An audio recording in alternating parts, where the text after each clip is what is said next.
Hello, hello, hello, everybody, and welcome to Strong Female Lead. I'm one of your co-hosts, Tricia. And I'm Tessa. And we are here to talk about the portrayal of women in movies and television and ask ourselves, is Hollywood getting it right? Are they giving us a strong female lead that is actually a strong female lead? Are they telling us what is and isn't a strong female lead? Are they right? Are they doing it? Are we angry? Do we feel good? What's happening? A little angry. That's what we're here about. That's what we're here to do. We're doing this weekly after weekly. We're throwing this shit at you and you're throwing it at us and we're talking about it. And that's what's happening. We're asking all the hard questions.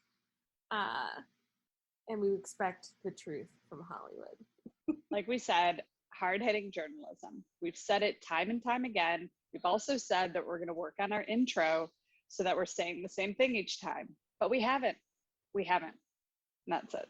No. Okay, so maybe that's just what it is. Somehow you guys always get it. You guys always knock it out of the park. You totally understand us and the mission. They do. The mission. They do. Yes, the objective, the mission. Mm-hmm. I lost my mind. If you guys could follow any of that, but I haven't been watching anything other than the stuff we're covering for Pride. Have you been watching anything?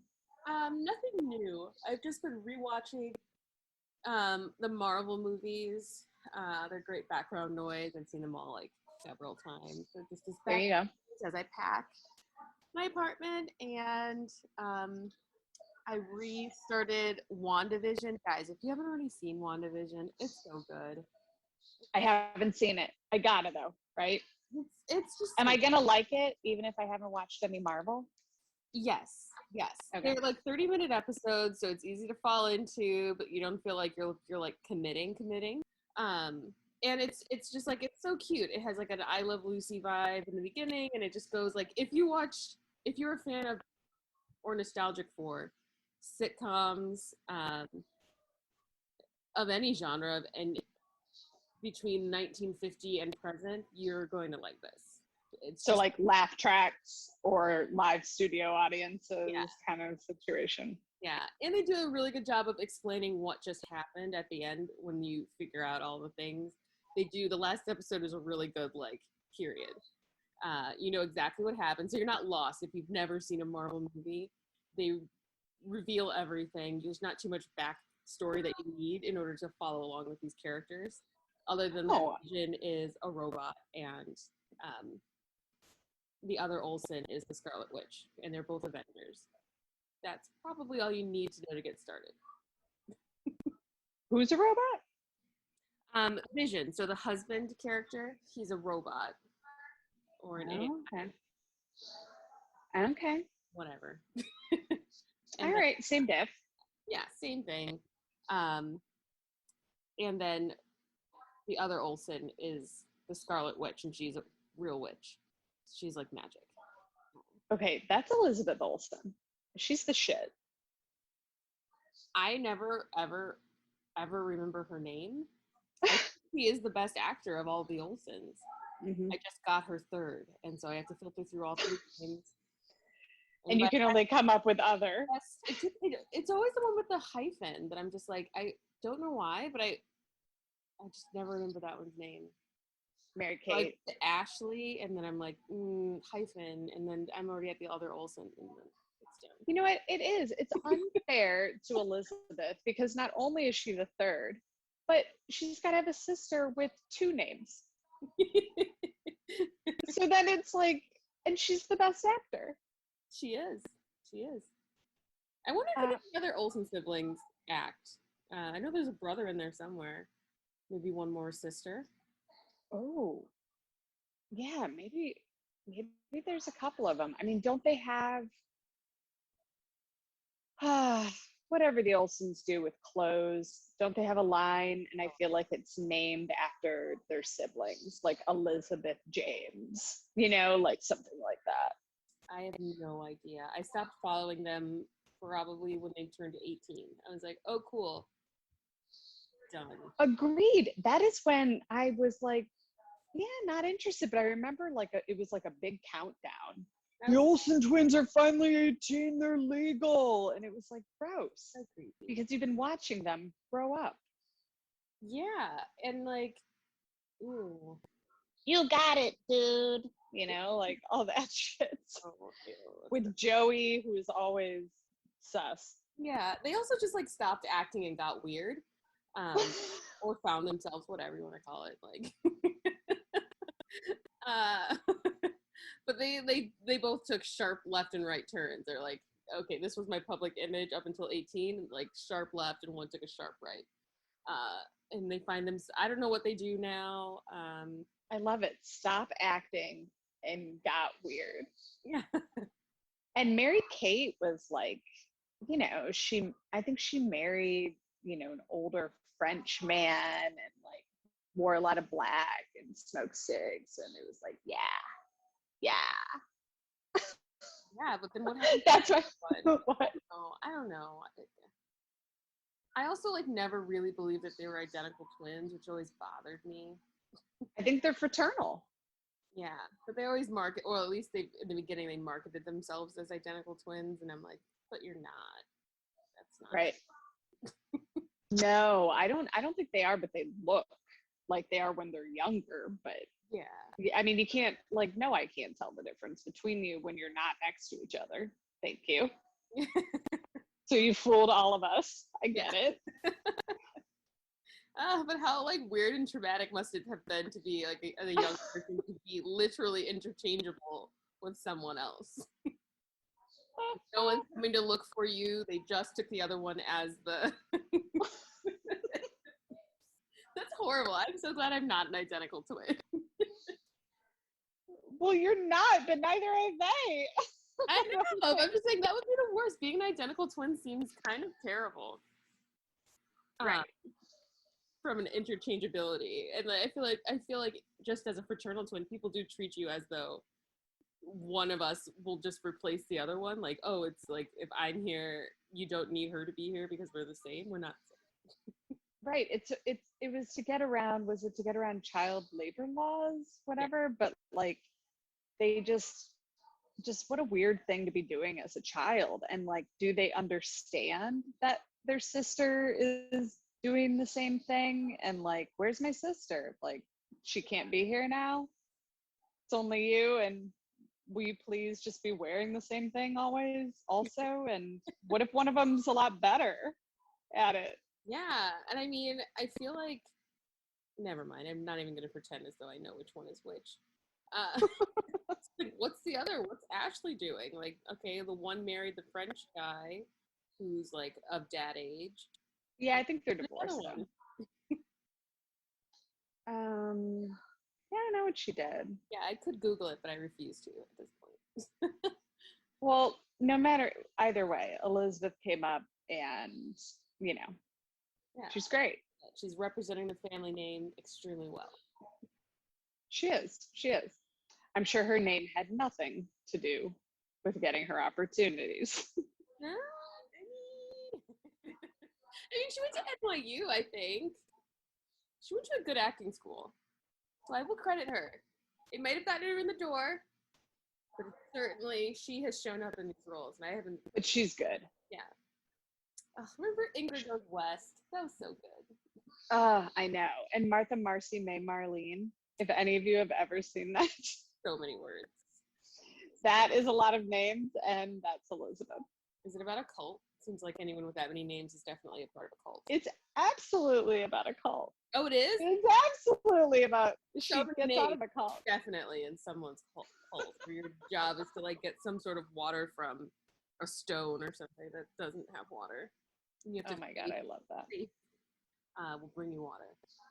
Whatever, none of this has anything to do with anything, guys. Actually, yeah.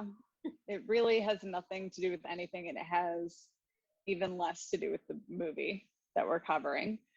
This is our, so we're doing we're doing a movie and a TV show for Pride Month. Happy Pride. So this is the movie we're doing, But I'm a Cheerleader, the 1999 romantic comedy. directed by Jamie Babbitt. Oh God, it was so good. So in this movie, Natasha Lyonne, who's amazing, stars as Megan Bloomfield, a high school cheerleader whose parents send her to a residential inpatient conversion therapy camp to cure her lesbianism. She soon comes to embrace her sexual orientation despite the therapy and falls in love with an equally amazing, do you say it Clea Duvall? I think it's Clea. Clea? I mean, I don't know. I'm sorry, Miss Duvall.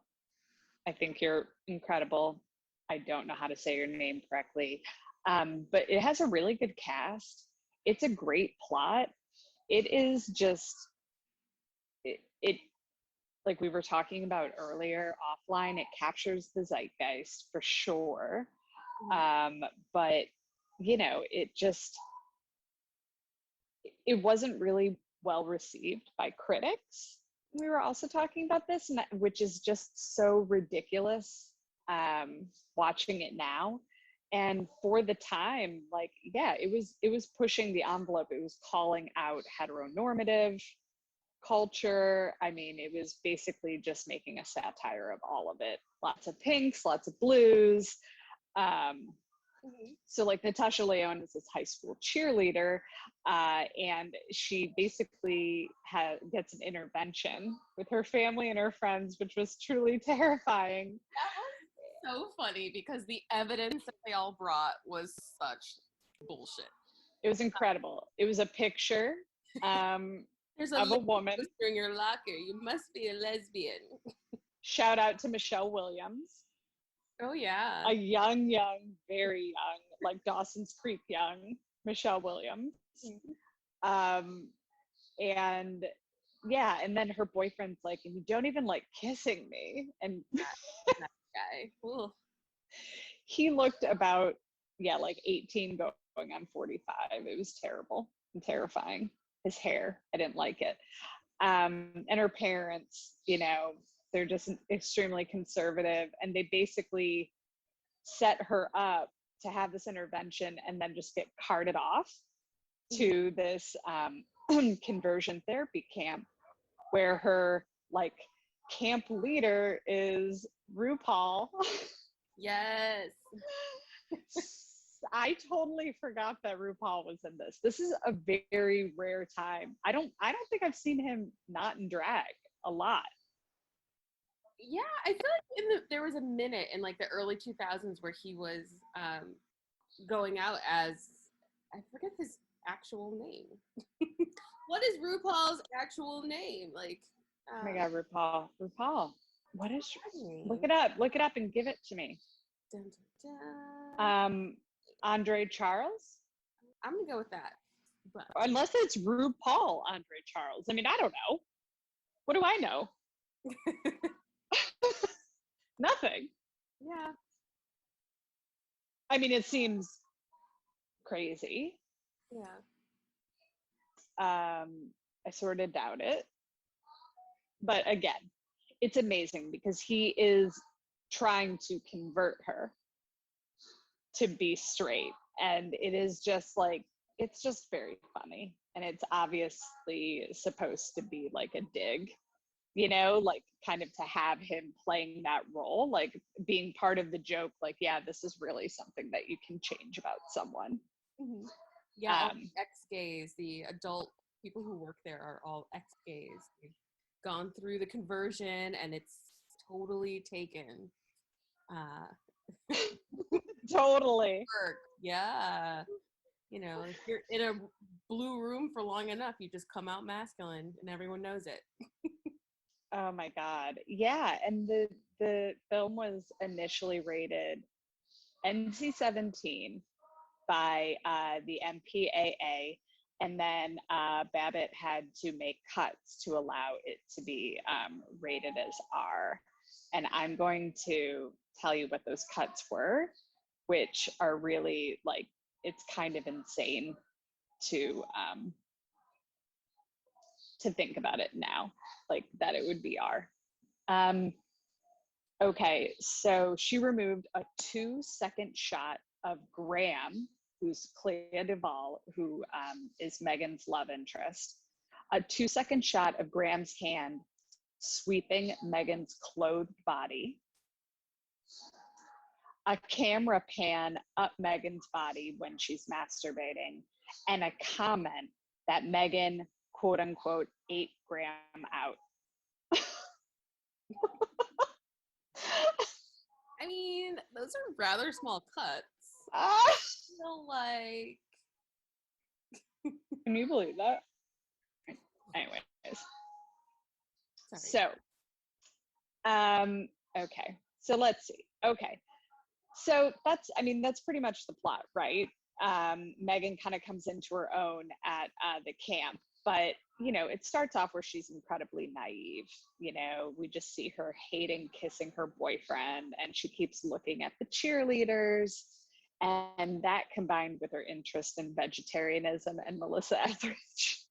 They're also presented at the convention a Melissa Etheridge poster. Obviously, lesbian.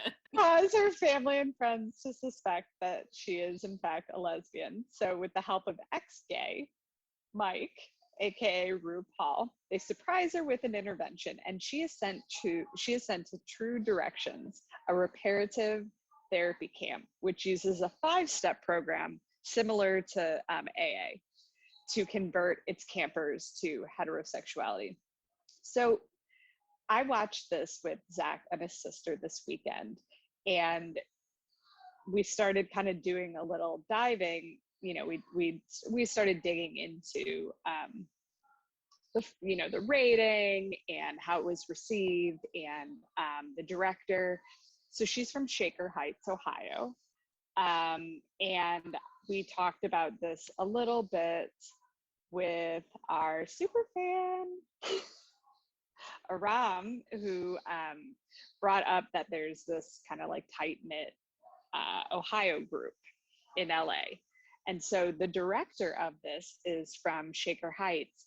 And then I started thinking, I'm like, New Directions or True Directions sounds sort of familiar. And I looked a little more, Wikipedia, deep research, but the girl, Jamie Abbott, her mom used to run or runs a halfway house or rehabilitative center called New Directions in Cleveland. And I was like, that's it. I know of New Directions.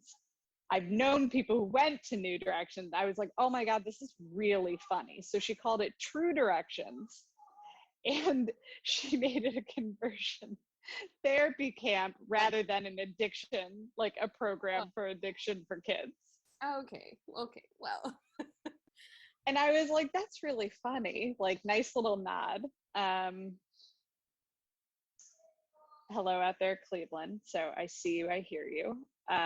It does sort of seem like something that would happen in Cleveland with True Directions. Yeah. You're setting up that this really exists and it's still happening in Ohio, and I'm like, oh my God. No, she wanted to like make a play on the 12-step program, just her familiarity with rehab, just having grown up sort of with her mom running the group. But yeah, and combine it with her own experience of coming into her sexual identity. So, well, so Megan gets carted off to True Directions. She meets Mary Brown and her very, very heterosexual son, Rock, played by the effervescent Eddie Cibrian, and in probably his best role to date. Really? I don't even know. This guy Ben, he's just he was shining. He was jumping off the screen. It was great. Oh God. But then it's just a bunch of people, a bunch of young kids trying to quote unquote cure themselves of their homosexuality. bit of hijinks. I like sneak out and they go to the gay bar, and she's like appalled. I was like, where did you think you were going? Yeah, I mean, she's not even sure that well, no, she recognizes right away that she is gay, kind of, and like breaks down crying, but she's still like unclear about what that means for her. I don't know. It's just really funny that she just seems to have no idea. Seems to have no idea. Yeah. So that's one of the things that I was like, that I kept like grappling with in my head. I'm like, have they just suggested to her so much and she just believes the evidence? Or is this actually coming from within her and is true to her? Because it is extremely unclear as to whether or not she is just very easy, like suggestible and naive, or her family and friends are accurate and she's just not realized it. Because it came across to me in my first few times watching that they convinced her that she was a lesbian. It did kind of seem like that in the beginning, but by the end, it seems, like her and Graham, aka Clea, that they're like, I don't know. I felt like she was just doubling down. Like she's made a decision and now she has an identity, and like, what is rejecting another identity gonna do to somebody who's as like naive and suggestible as she seems to be? But I think for the sake of the movie, I'm going to accept their premise that she actually is a lesbian. She honestly didn't see any of the signs. Those signs that they presented to her. Melissa Etheridge for the win. and yeah, and then we can move forward. But I was just like, also an interpretation into this, it also does feel the other way, that they just see her strongly that this is her identity. I totally get what you're saying, and I'm wondering if that's just part of the satirical nature of it. Like she just has these like Bambi eyes. She's just like bing, like just, I mean, like seeing Natasha Lyonne in this type of character is so hilarious, because she kind of dropped out of, at least you didn't see her on screen as much for a while until like Orange is the New Black. She seemed to come back. I mean, she may have been in some other things, and I'm sure she was, but at least I hadn't seen her in a long time. But she used to be these like really young blonde characters. It was just really funny to see her like without her accent, really, just kind of like, yeah, I think it was part of the satirical nature almost, that in a way they're sort of making fun of or poking fun at the heteronormative, or poking fun at people's view that homosexuality is like so simplified. Mm-hmm. Like that. I mean, I don't know, because or you could identify someone's sexuality based on their love or dislike of Melissa Etheridge and vegetarianism. Right. And maybe, but in this case, apparently they were right. This time, they got it right. Which is hysterical. but I mean, it is an oversimplification. I feel like it's making a satire of all of it. I mean, everyone's identification with their homosexuality is all about the body. It's all sexualized, and it's pink and blue, and this is what men do, and this is what women do. But then, all the girls who are, attracted to women, then they hate those said things, right? And then all the guys who are attracted to men hate those things that they're being taught during the 5-step program. Like basically, like what was it? It was rediscovering your gender identity by performing like stereotypically gender associated tasks, right? And so not all men who are gay hate those things, and vice versa, but it's just like the play on it. I mean, it is what it is. It was 1999. It was, I mean, this barely had an R rating. Could you imagine if they tried to get like even anywhere close to non-binary? Would have been insane. It just couldn't have. I don't know. I mean, I enjoyed the take on the gendered stereotypes about if I can teach you to be a woman, then I've untaught you to be a lesbian.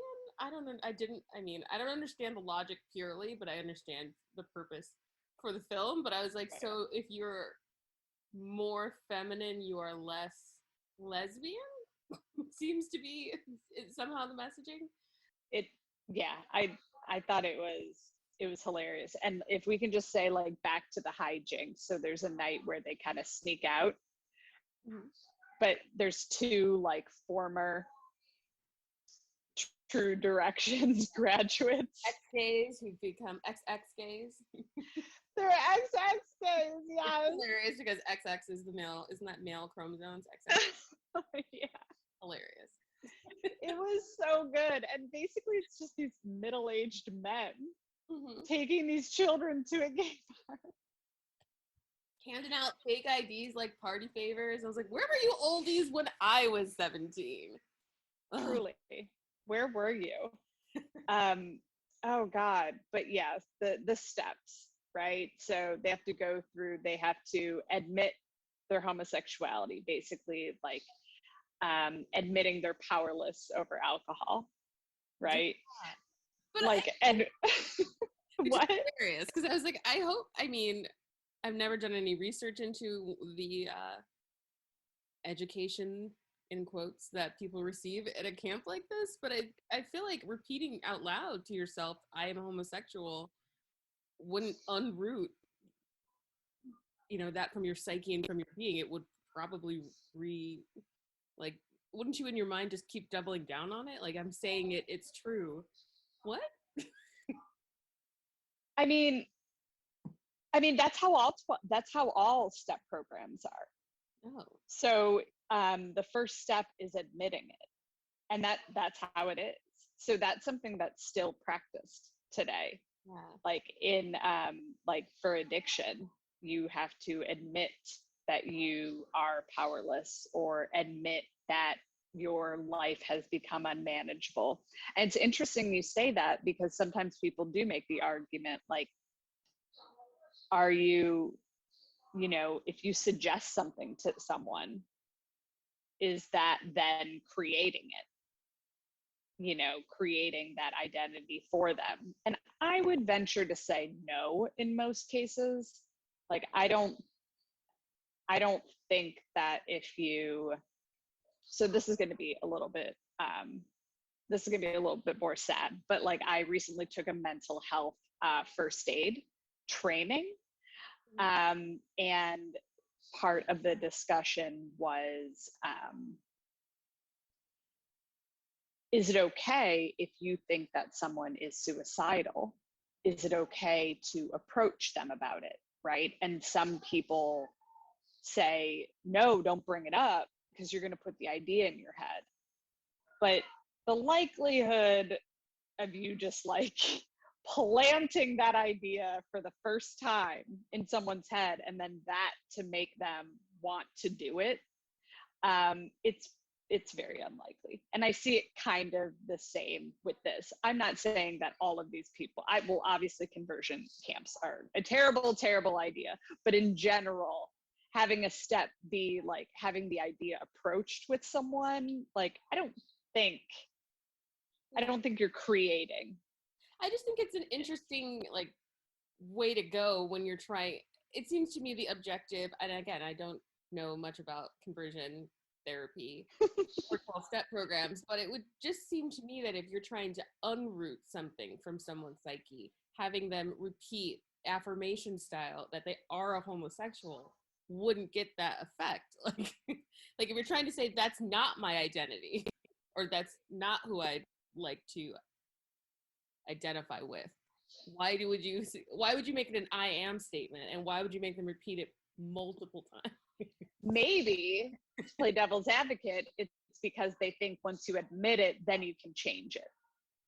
Oh, So like, if you don't admit that there's a problem, how can you fix it? And in this situation, the homosexuality is the problem, at least in terms of like addiction. If you don't admit, because a lot of it's, so that's this crazy thing about these camps, is they are treating it as if it is a health problem. And like, in order to get better from a health problem, you have to identify the problem, like addiction or physical. And no, it's not the same thing with homosexuality. You're not like, it's not a problem to be fixed. That's why it's so weird to see it like lumped into a program like that. It doesn't fit.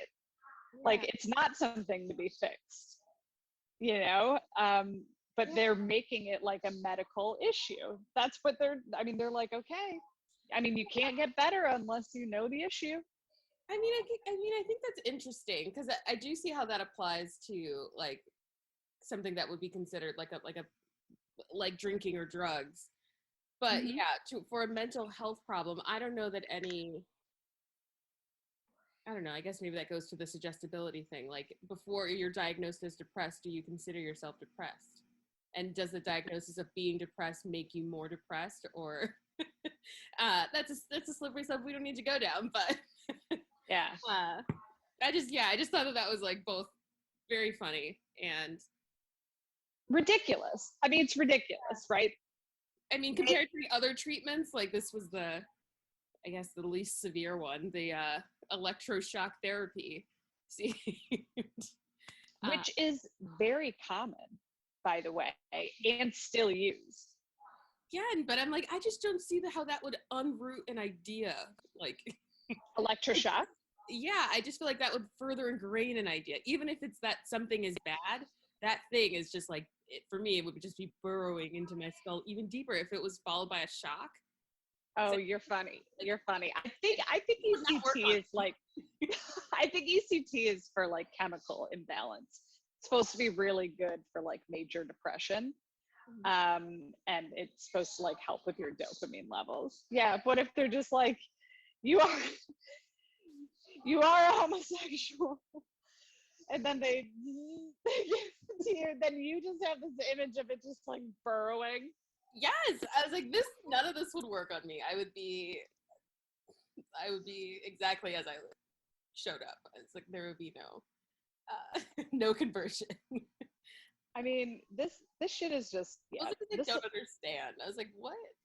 Okay, well. I mean, this whole camp thing, and I've never been to a camp like this, but I have like done some intensive outpatient therapy, and I can kind of just relate to like, just as a group, like the little hijinks, or like us going out one night, and like I got like me getting like raging stoned, and we're like supposed to like be bettering ourselves, just like the fun stuff of like just this like motley crew of people that are supposedly getting help, like going out and like doing the non-helpful things together. Or like going on a field trip together, and you're like sticking out. Like, we just like walked among the grounds at one point, like doing some sort of like mindful walk, and it's like clear that we're all like in a group of people like getting help. It was just like, I can totally relate to those sort of moments in these types of movies. And my therapy was great, but like hijinks as getting into trouble as a group that is like sort of kind of like pushed to the side is just sort of interesting. Or like from Girl Interrupted, when they sneak out of their inpatient, they like go party. I'm like, yeah, man, it's a classic scene. It's a classic. I've seen that movie. Again, it looked sad, so I didn't watch it. Oh my God, it's so good. It's so good, still to this day. You love okay, like a camp scenario just to bring in people, like, because most people have some sort of like camp, or camp, if not like a formal camp and camping experience, to be like, yeah, it was boring as shit. Kept trying to make us do fucking crafts. Like, I made a friendship bracelet and I threw it at a girl. Like, we're best friends. Like, type fun. And then Hate the that weird bitch. sexual awakening that's happening everywhere at camp. Anytime there's parents. Exactly. Anytime there's no parents. And like, so the first, admitting your homosexuality, step one, rediscovering your gender identity. Step two, finding the root of your homosexuality through family therapy. I'm trying to remember some of the things that came out, but they were truly hilarious. Like one of them was, oh my God, what was it? The aggressive bris. I was like, what the fuck does that mean? Yes! What does that mean? What does that mean?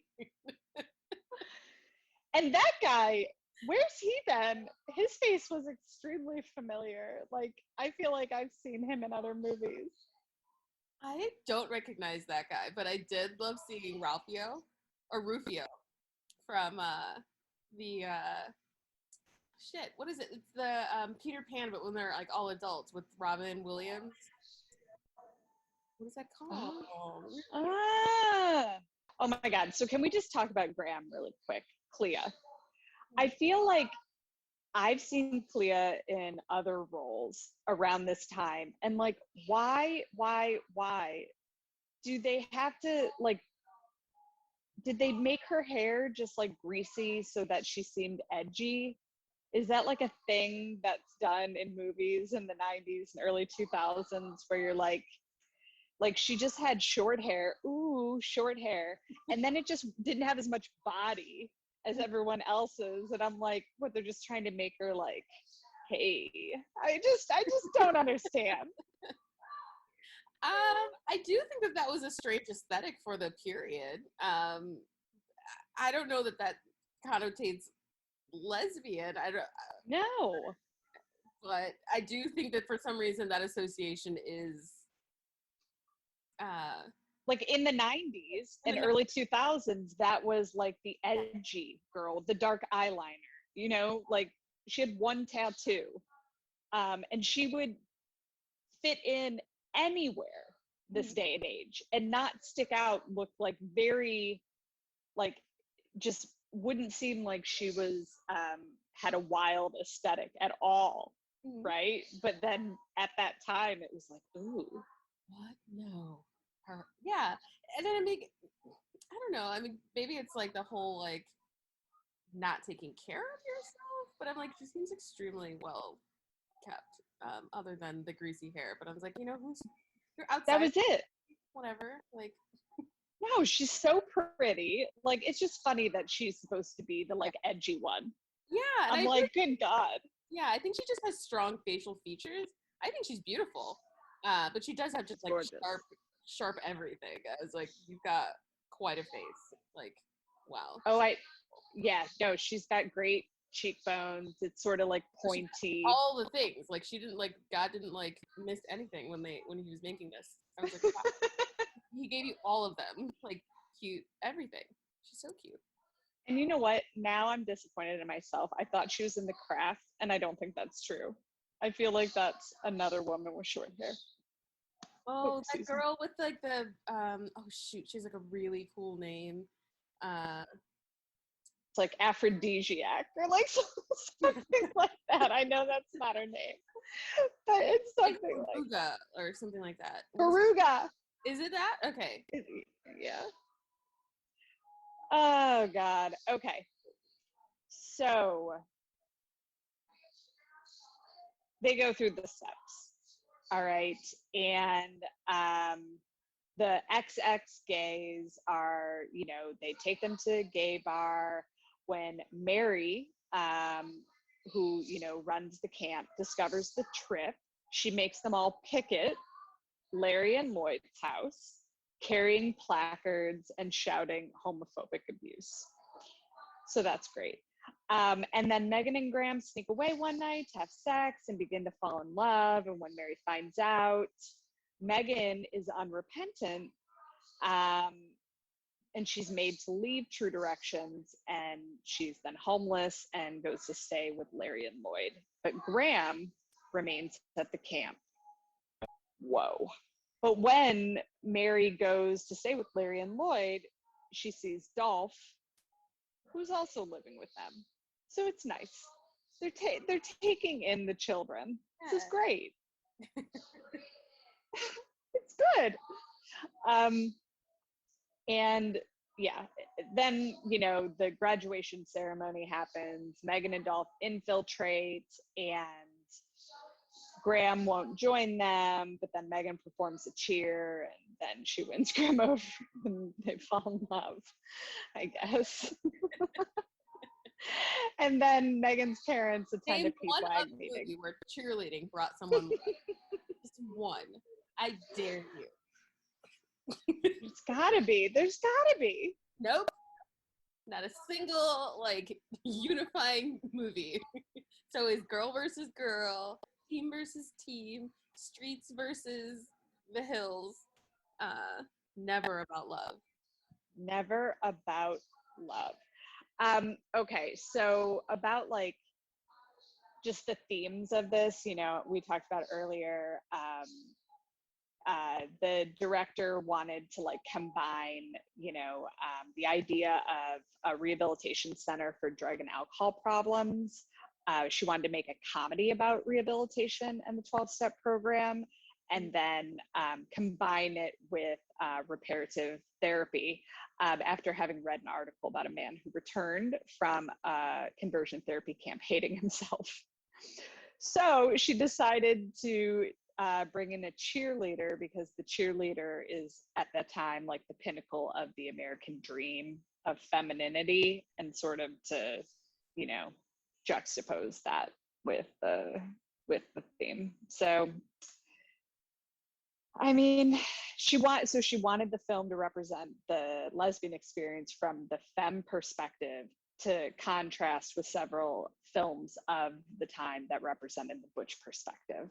And she wanted to satirize the religious right as well as the gay community. I mean, I think she did it.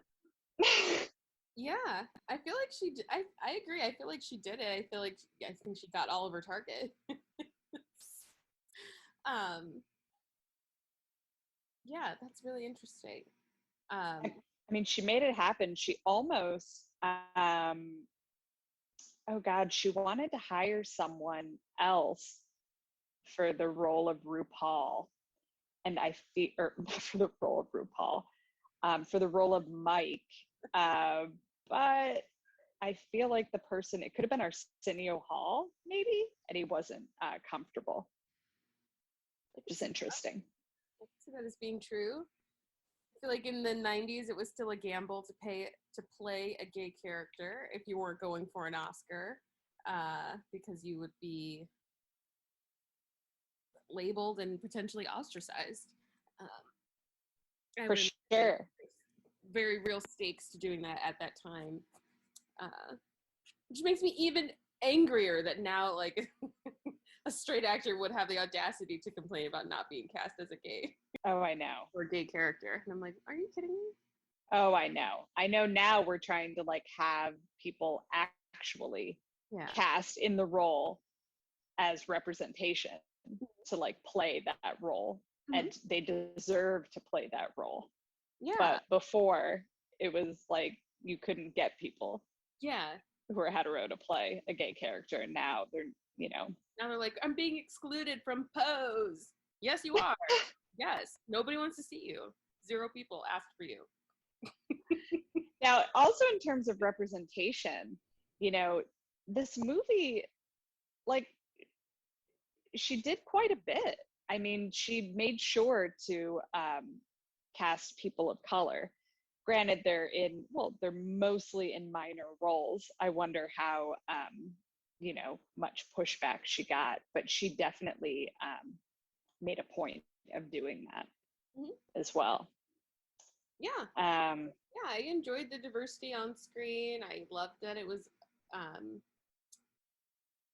a diverse cast, and in front of and behind the camera. That always makes me really extremely happy.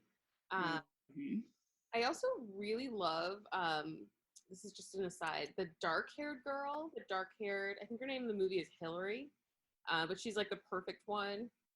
Oh yeah, yeah. I'm not even sure that she was a lesbian. I was like, I don't know that you're working on anything. I think you're just here. Like maybe you're escaping like a bad relationship with your I parents. think you like camp. I think she's just a camper. I think so. I was like, first I was like, is she the counselor? Does she have a role at all? Because she doesn't seem to be struggling with anything. Yeah, she had a counselor vibe. Steps. She had a real counselor vibe. Yeah, I was just hoping that there would be like a dream sequence or something with Melissa Etheridge to really like bring that home. Oh my god. Some iconic person who's just like coming to her as like a mentor in a dream. You can do it. Go for love. Like be really cheesy about it if we're gonna be cheesy. You know what? That's really funny. Like kind of how they bring in American Horror Story, they bring like Stevie Nicks in. Yeah. Yeah. You know, like playing herself kind of, but like just witchy, like, and just owning like who she is as an icon. Mm-hmm. Exactly. That's what I want. I feel like this movie is ripe for a remake. I don't know who owns this at this point, but I feel like with the liberties that we have in 2021 and moving forward, would be great because you could definitely remake But I'm a Cheerleader for like HBO, and I feel like you could use a lot of the same actors and it would have such a better reception. I feel like this movie deserves a better reception just given like how this movie came to me, like so many viewings of this in like all girls college dorms at a Christian college. I was like, we're watching this a lot. Yeah. It wasn't hitting for me, but I was like, it was definitely hitting for the other people in the room, and I was like not following what was happening around and then other people were like, oh, like having like very like different experiences watching this. Yeah. And I was like, yeah, 5 years later, like solidly 5 years like after college, I was like, oh, that was part of other people's coming out and awakening experiences. Like very interesting. This and the movie Rent, so many times watched Rent in college, not getting why people really loved this as much as they. Can you believe I've never seen Rent? Really? Wow. 25,600 minutes. Is that or something like that? That's the song. Oh God.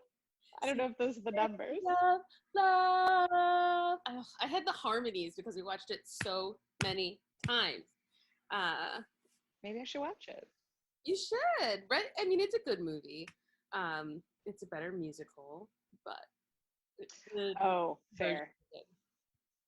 Now I can say that I was scarred for a minute there. I was like, if I ever heard that song again, I would just lose it. And I did it to you. I just made it happen. Do you need electric shock therapy to no.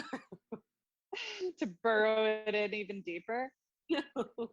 So like this movie really it's like still kind of a cult favorite in the gay community.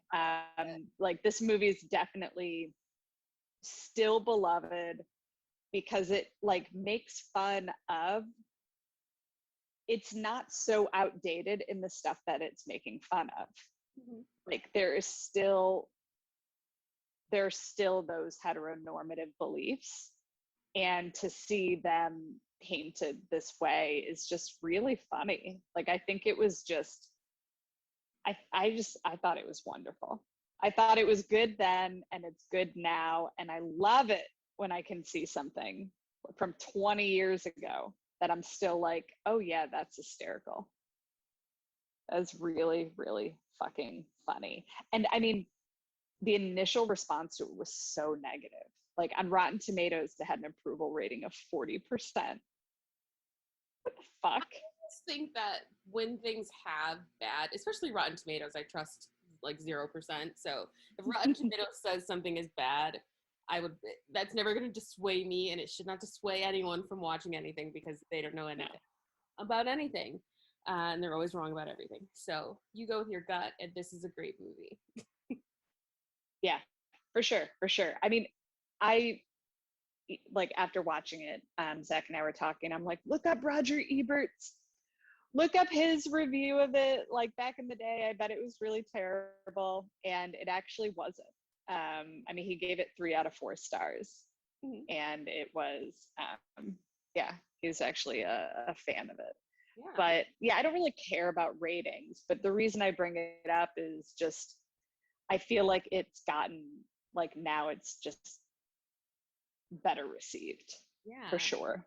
Yeah, I also just really love terrible movies. So when I watched this, I was expecting it to be very bad, and it wasn't, which was disappointing. But also, I love a bad movie. Like legit, one of my favorite movies is Deep Blue Sea. I watch it like once a month. It's a great movie, and it's terrible according to other people, but I think it just hits all the marks. And I also think that this, But I'm a Cheerleader, hits almost all the marks for me. You know, I think I agree with Roger Ebert with a 3 out of 4 stars, or for our purposes, 4 out of 5 stars. So question, does she ever say, but I'm a cheerleader? She does. I don't remember. Did I fall asleep? When did she say that? She does. I think she says it like right when she gets to the camp, or like the cottage. It was like the most idyllic house on a lake or something. But I think like after, or maybe it's before the first time she does the first task to say that I'm a homosexual. I think she's going through the evidence, and then she's like, but I'm a cheerleader. And they're like, yeah, but not everyone looks at girls the way you look at girls. Oh my God. Just her face, those scenes where she's not really kissing, she just has her mouth open. Ugh, for the guy. And that was so funny because that's like, that's just like kind of, it's just really funny because obviously it's very, very exaggerated, but also like also, young boys kissing mama, like, ugh. Is truly traumatic.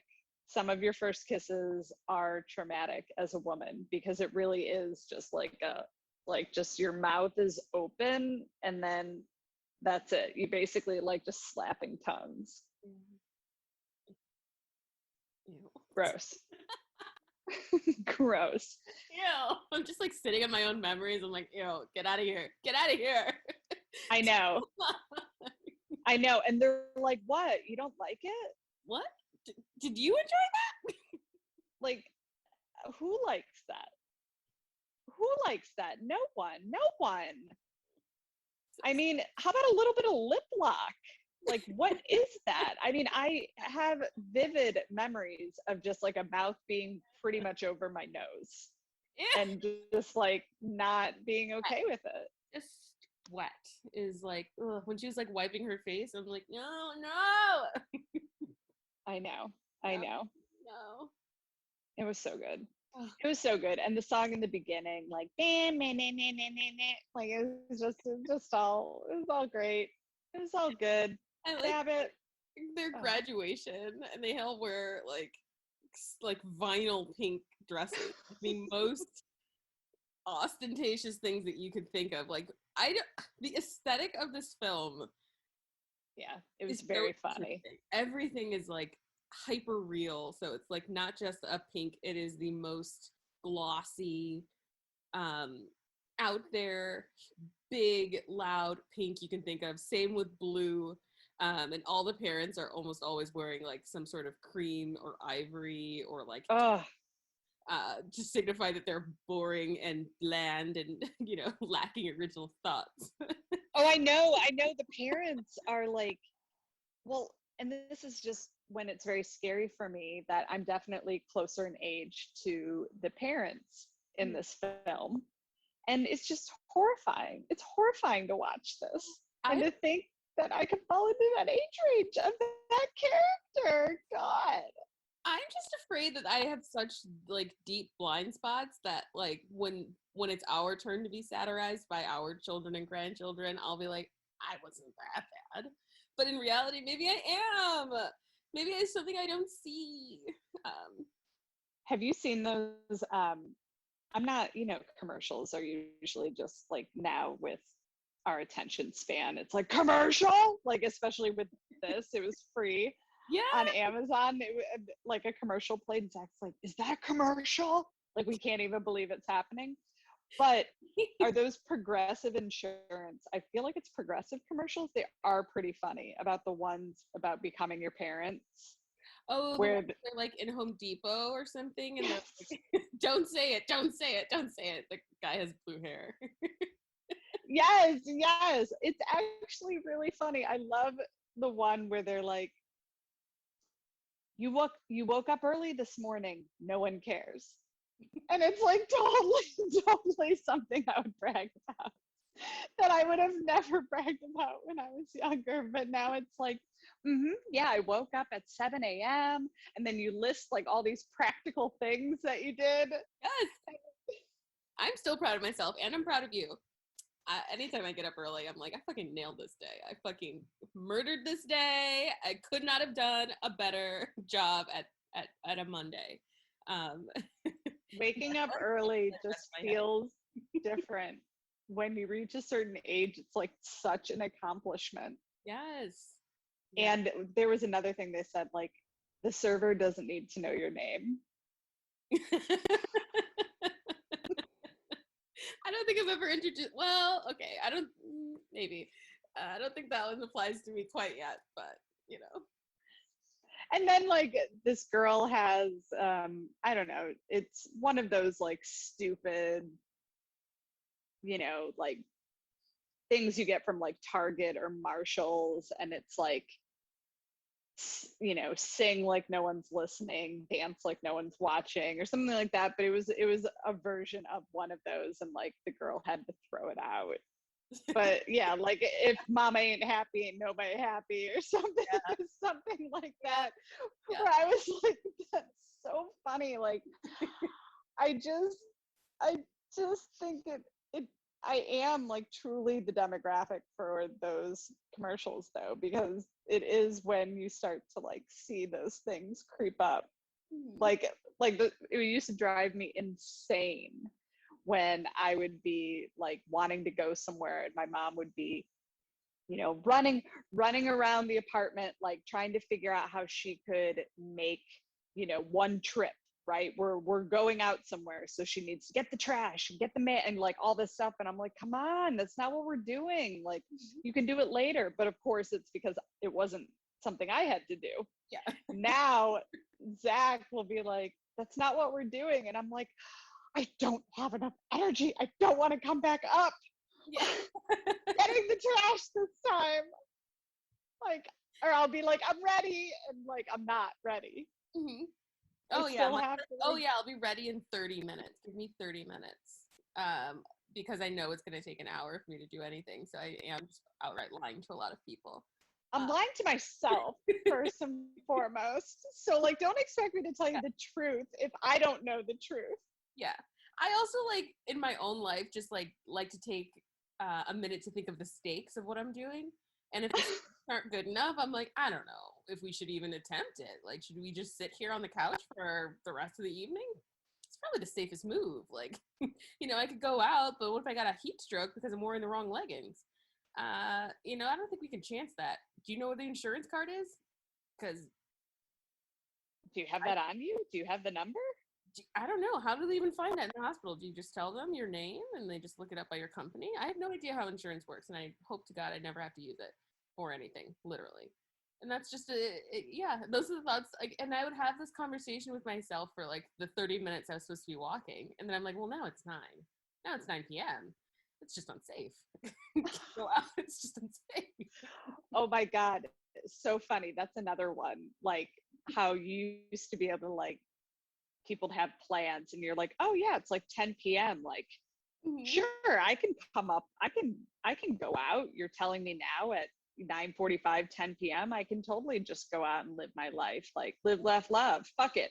And then now it's like, it's 7:30. If I don't know exactly what I'm doing and when I'm going to be back, like I'm staying put. I'm staying right here. I wear what I'm wearing right now, which is a band t-shirt and leggings. And if I can't wear this to wherever we're going, it's like, the odds are very slim. It's very slim. I'm telling you, it's just, yeah. It's, oh God, it's amazing. So I love it. I have like been really enjoying aging, and I cannot wait for this to continue. I hope I just get to like. I just want to be like in my 60s. I really just feel like when my sister and I reach our 60s, we will be at our peak selves. I just want to like be a mall walker. I want to wear a fanny pack. I want to just like complain about technology, get young people to do things for me, cry, um, and then do everything at a senior discount. I do love the idea of, I feel like at a certain age, you're just not pretending anymore. You're not fighting aging. Aging has occurred. Yes. So like you're like between, like when you're in your teens and your 20s, actually when you're in your teens, like you just want to get older. When you're in your 20s, like, that's kind of like the great adult area, like mid 20s, where it's just like, oh, you're making some money, you're not under the thumb of your parents, and you still have the energy to like make plans at 10 p.m. and you're like, okay, this is great.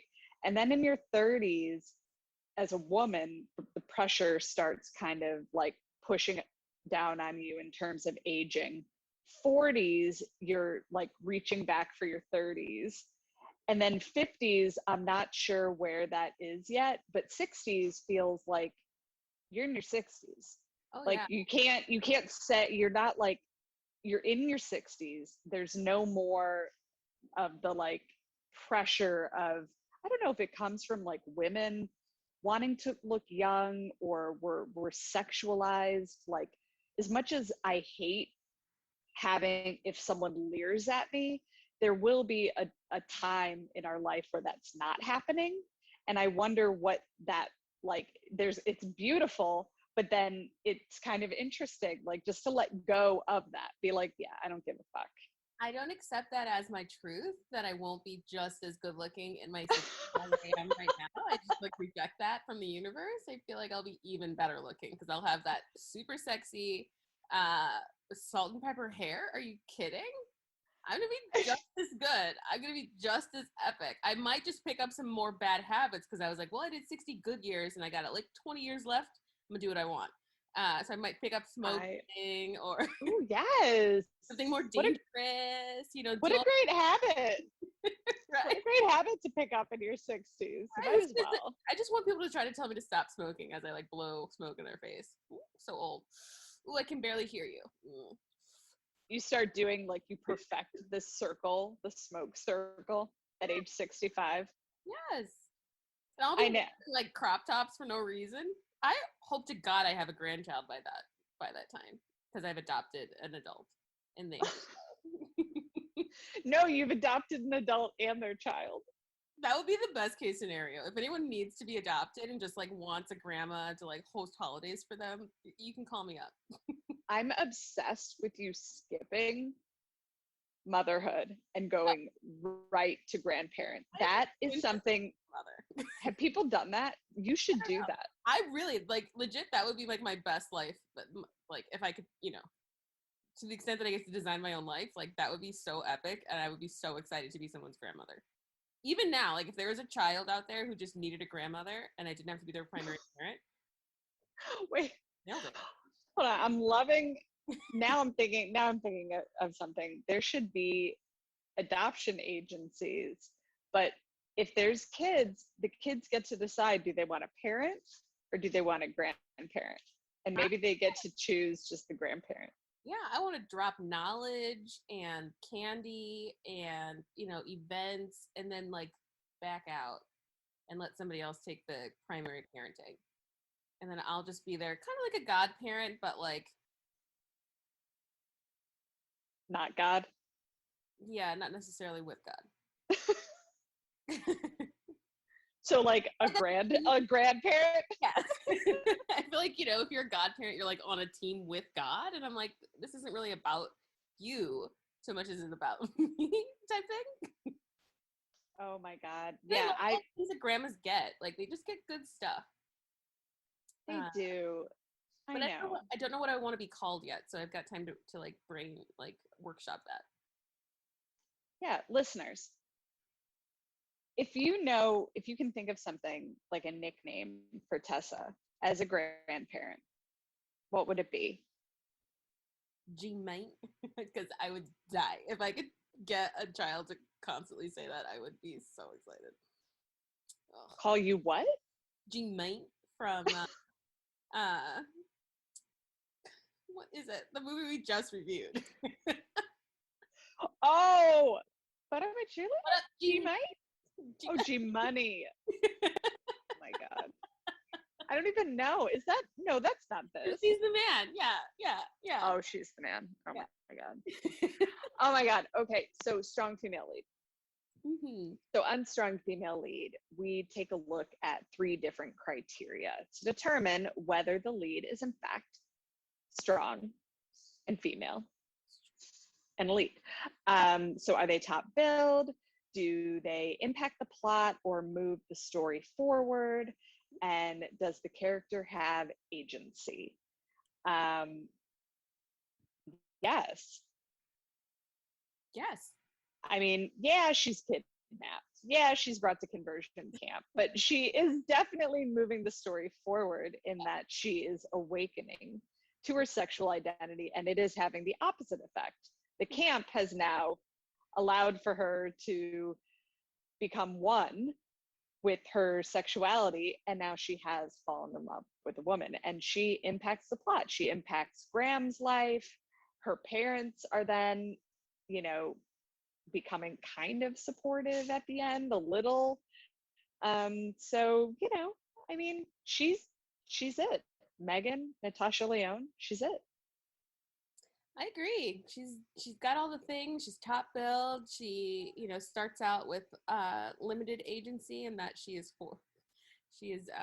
intervened upon and then taken to conversion camp, usurping her agency temporarily. But she does grab life and make her own decisions in terms of, is this my identity? And pursuing love. And I loved it and nailed it. What do you rate it? I'm going to give this 3 out of 4. Oh, wait, 3 out of 4 or 4 out of 5, whichever scale. Almost perfect. Oh, okay. I give it a 4.5 out of 5. Ooh. I thought this was so good. I loved it. Loved it. And I know we already talked a lot about femininity and masculinity. Trying to think. Yeah, I feel like it's the whole thing. Yeah, it's just a huge running commentary on femininity and masculinity.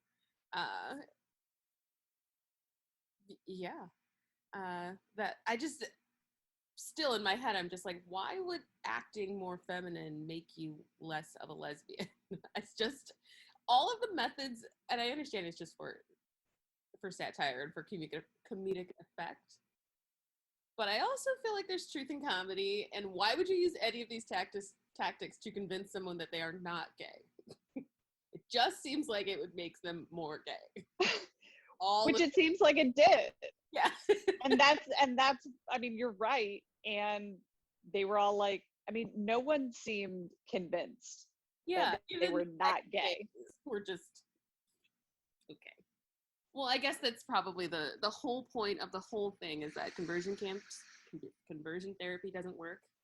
Because gay is not something that needs to be fixed. It's not something that needs to be fixed. It's not something that is, it's just not something to be fixed. And making them pretend like they're like cleaning a toilet or like using a toothbrush to clean the floor. I feel like these people would better spend their time creating like agency camps or consent camps that were camps that we send women and we force them to use their agency, realize their agency, and send them back out into the world. And then for men, maybe consent camp, maybe a nice toxic masculinity seminar. I feel like that would at least net some benefit to society. But just convincing people that they are gay when they are gay, I'm like, just feels like get it. And they're gonna make you wear this like Barbie pink pleather. I don't want it. Cute. I mean, I was fine with that. What was? Outfits, whatever. But I like that like pleather pink dress. Oh my God. And they had to wear like robes or some sort of like ugly gray something when she first got there. So until she makes her declaration that she is a homo, and then she gets real clothes, and I was like, oh. I know. And the girl who we were talking about, the camper, like who's just a camper. I love when she is talking to Megan in the beginning. Yeah, and it's just like a checkbox. Like step one, like she loves making a check. Yes. She loves crossing something off.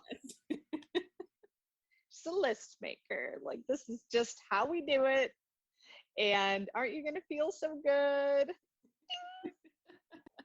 Oh my God. For me, it seems so simple, and the pleasure that people describe that they get from being a list and like checking things off a list. I just want that. I want to be a part of that. It doesn't work. It doesn't help me. In fact, it actually kind of stresses me out. Well, it's usually just something I'm doing to procrastinate from whatever I was supposed to be doing. I was like, oh, let me just make a list. And then I was like, oh, well, let me just Google like maybe like the 5 top ways to do that. And then it's how to make the perfect list. Yes. Like, what does it mean to really like justify left? Like, where did that come from? Why do you not make a list for work? Not really. I'm just not a list person. You just like know what you need to do? Good for you. Well, I manage it all in my email. And so mostly what I'm doing is responding to emails, and we have like another task flow tool. Yeah, I hear that. I feel like a lot of my job is responding to emails. And then I'm like, then the list making is actually just creating more work. And I've tried to like, I've just had that battle, like in my personal life and my work life. I'm like, I like a list like in terms of prioritizing, but a day-to-day list actually creates more stress for me. I agree. Like and I'm kind of coming to that realization that like maybe like a log of like my biggest priorities of that month, and then maybe my priorities of the week, but like day to day, like I try to do bullet journaling, and coming up with it's actually stressing me out. I need to pull away from it. And you do end up doing the most important things. Like you somehow find your way to the most important things. I just haven't found that happy medium of like keeping the priorities at the forefront of my mind and staying on track, and then over listing, and then like being like panicked at the list. Yes. Yeah, I've done bullet journaling. I go off and on. Like I might pick it up again just because the summer is already starting to be like very full. And I'm like, I'm gonna mess something up. So it's hard. I'm pretty good about dates. Like I'm pretty good, and I don't usually book things in my schedule too far out in advance for this reason. I will completely forget that we even had that conversation and just plan over it. And then that's bad. But yeah, like 2-3 weeks out, I can remember those things. But like, yeah. I know, it's hard. I haven't figured out the best way. If you guys know how to stay on track and have a nice little check and, X or bullet journal, but not like then lose your mind about all your tasks, because then I'll see all of them all the time. And then I'll think about all the things I'm not doing. Yes. Yes. And nothing is worse for like analysis paralysis than that. I'm just like, yeah, I do the block scheduling. So like I will be like, okay, well at 8:30 I need to get laundry into the washing machines. Otherwise I won't be able to fold it before I go to bed, which does annoy me. I don't like for laundry to just sit in a hamper. It's really bad. block scheduling, what's that mean? So like that's like so like from I do it with work a lot, so from like 9 to 10 a.m. I will be only answering emails from the night before, and I just for that hour I'm only answering those emails. And then Oh, 11 to noon I'll be like in the other task flow doing work over there, and then like at the end of the day I have 1 hour to again address any emails that I didn't get to before lunch, and then that's how I keep oh, that makes sense. yeah. So you kind of, yeah, like you block, like I'll block like admin tasks, Mhm. like that kind of thing. And then it's whatever falls into that. So it could just be like a block for chores. But like being like, I need to like do this chore and this chore and this chore. I'm just like, ugh, Yeah. I want to die. I actually find doing chores in the morning has been very nice. Yeah. I don't know why. Doing them at night just feels like Work after work. yeah, work after work. But in the morning, I'm just like, oh, I'm doing this for myself, so that my house is clean, and like There you go. it was a good thing. Even though I it's not love that. now because there's just moving boxes as far as the eye can see. Listeners, how do you feel about chores? Doing them, lists, but I'm a cheerleader. Find us. Find us on Instagram at StrongFemalePOD. Yep, and you can tweet at us. We're at SFL_Chicago on the Twitter. And rate, review, subscribe. Come on. This is available on Amazon SFL. Prime for absolutely no dollars, and also it's available on YouTube for absolutely no dollars. So there's no excuse for you not to watch this one. And You just gotta watch it. this little indie classic. Gotta watch it. Yeah, this is required viewing. This is homework. Yeah. Well, until next time, guys. Bye.